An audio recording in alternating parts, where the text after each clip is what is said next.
Eshi kabajamoota fi jaalatamoota maatiiwwan Waaqayyoon kan jaalattan Waaqayyo isiniin kan jaalatu hordoftoonni chaanaalii keenya akkam jirtu akkam yoo nageessanii akkamiin turtanii gooftaan keenya arjummaa isaatiin fedha isaatiin guyyaa kanaan sa'aatii kanaan kan nu qaqqabsiise galanni isaaf haa ta'u. Giiftiin keenya duroo maram maqaan ishii kan galatoome haa ta'u. Ergamoonni Waaqayyoo toloonni qulqulloonni Waaqayyoo maqaan isaanii kan galatooman kan ulfaatan nuuf haa ta'an. Guyyaa har'aa kana immoo barumsi isinii qabadhee dhufe xibabinnaa xinqolaa. Ogummaa fi xinqolaa. Akkuma beekamu egaa baay'ooliin keenya garaagarummaan ogummaa fi xinqolaa maalidha? Xibabinnaa xinqolaa. Xibab jechuun xinqolaa jechuudha. Xinqolaadoo isa kanarraa garaagarummaa qabaasa jedhu mee walitti naa ilaallu. Amma marsariitii hawaasaa irratti Margeetaa Egelee የባህል መድኃኒት መርጌታ ኤገሌ የባህል መድኃኒት kan jedhaman bakkeewwan garaagaraatti ni agarra. Keessumaa immoo ogummaa fi xinqolaan garaagarummaa qaba. ጥበብና ጥንቆላ ይለያያል። የባህል መድኃኒትስ እንዴት ነው የሚታየው? ቁርጭ አዳ ogummaan xinqolaan garaagarummaan isaa maalidha? Meeqa keessuma xinqolaa ogummaa qoricha aadaa immoo bifa xinqolaatiin kan hojjetan baay'ooliin isaanii waan jiruuf qulqullichi Daawit faaruu 104 lakkoofsa 24 irratti yaa gooftaa hojiin kee akkam dinqii hedduudha. Hunduma immoo ogummaadhaan raawwatte biyya lafaa kanas uumama keetiin guutameera jedhe. አቤቱ ስራ እጅግ ብዙ ነው፣ ሁሉም በጥበብ አደረግከው። ምድርም ከፍጥረታት ተሞልታለች ጀሬቱ ቁልቁልች ዳዊት uumama Kiristoos akkam dinqii akka ta'e akkam bareedaa akka inni ta'e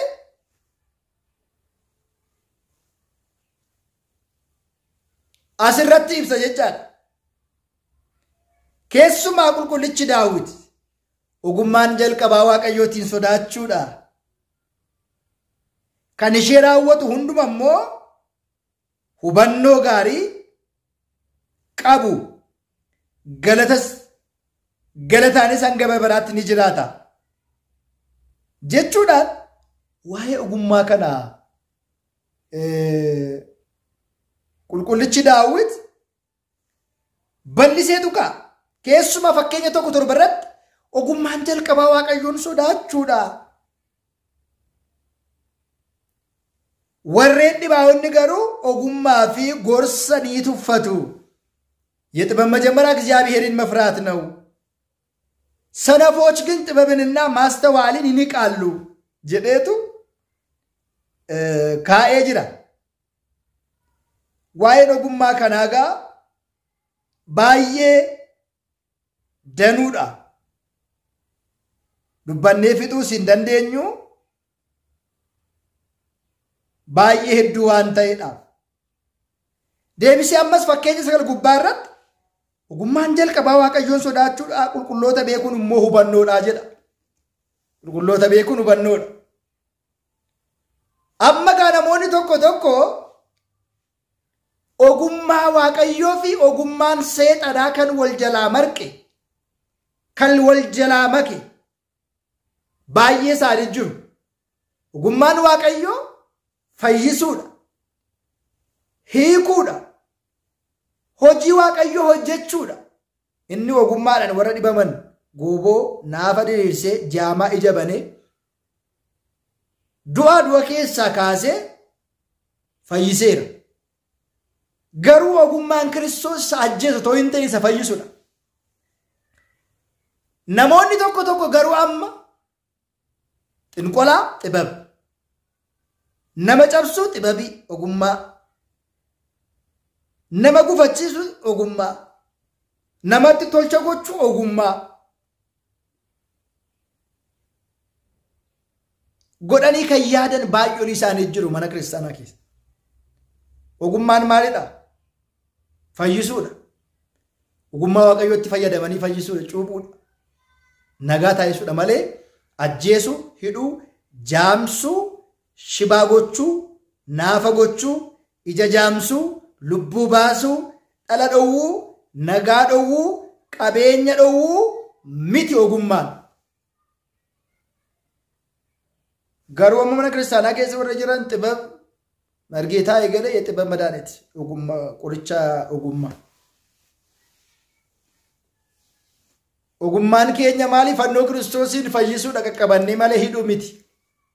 Ogummaan keenya hiikuu malee ogummaan keenya hidhuu miti. Daabiloosiniina kiristaanota ni hiikne.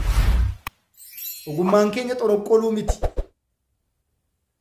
Kun ogummaa otoo hin ta'in doofummaa jechuu dandeenya. Warra ogummaa jedhanii xoroqqolaniin doofummaa, warra moraniin warra morsiisaniin doofummaa malee beekumsa yookiin immoo ogummaa jechuu hin dandeenye. Kun doofummaadha moo ogummaadha? Xinqolaan. Ogummaan namni ittiin du'u, namni ittiin cabu, namni ittiin karaattafu, namni ittiin dhala dhabu, namni ittiin maseenu, namni ittiin eebba dhabu, nagaa dhabu kun ogummaa otoo hin ta'in doofummaadha. Kanaaf egaa ogummaan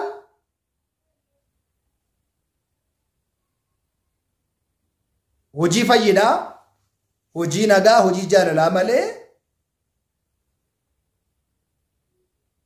hojii hidhuu miti. Ogummaan Kiristoos nuu kenne isa kanadha: fayyisuudha, nagaa buusu, jaalala buusu, lallabuu, namoota gara wangeelaatti fiduu, jaalala labsuu, tokkummaa labsuu. Doofummaadhaan sun immoo ogummaan ittiin xoroqqulan, ittiin muran, ittiin morsiisan. Kana meeqan keenyatu beekee jira? Meeqan keenyatu hubatee jira? ጥበብን እንደ ሌላ ነገር አከዋን ፈይሳ አዳት እንደ ሌላ አዳኝ ከያደን ጅሩ መነ ክርስቲያና ከኛ ከሰ ጥበብ ነጋፈ ጀደሙ ሰውን የማሰናከል ጥበብ፣ የመግደል ጥበብ፣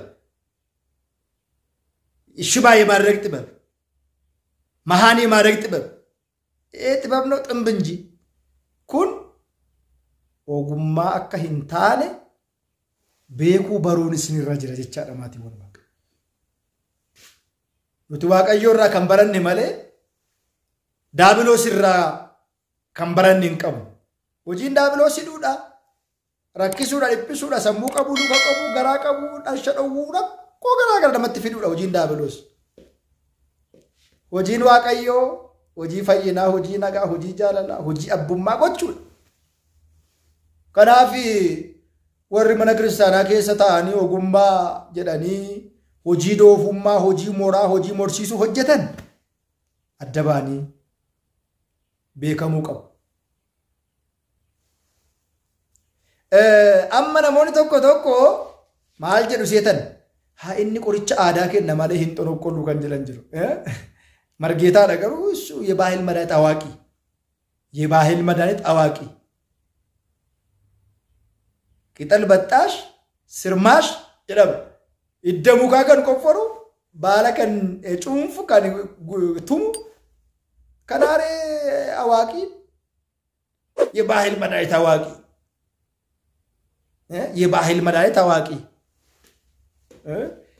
kana biratti garuu qoricha aadaa immoo abbooliin keenya kennan jiru. Homaa tokko kan hin beekne, homaa digimti tokko kan hojjenne jiru. Qoricha michii, mata bowwoo, qoricha maalii, koosoo kun immoo aadaadhaan kennama. Isaan kana faana walitti dhufu. Isaan kun garuu kitaabarraa warri ilaalanii hojii moraa awda nagasirraa hojjetan jiru. Isaan irraa garaagarummaa guddaa qaba. Isaan kun abbooliin akkasumatti uumamumaan ganamaatiin maatii irraa kan ilkaanii, kan ijaa, kan garaagaraa kan kennan jiru baay'een isaanii isaan hin beeku. Isaan kun garuu adda ta'uu isaanii beekuun baay'ee nu barbaachisaa. Ogummaa fayyinaa malee ogummaa hidhuu ogummaa ajjeesuu tokko lakka hin qabne akkasin nu beektan isinitti muufanii guddaa galatoomaa jechuun barbaada. Itti aanee qoricha aadaa fi hojii xinqolaa.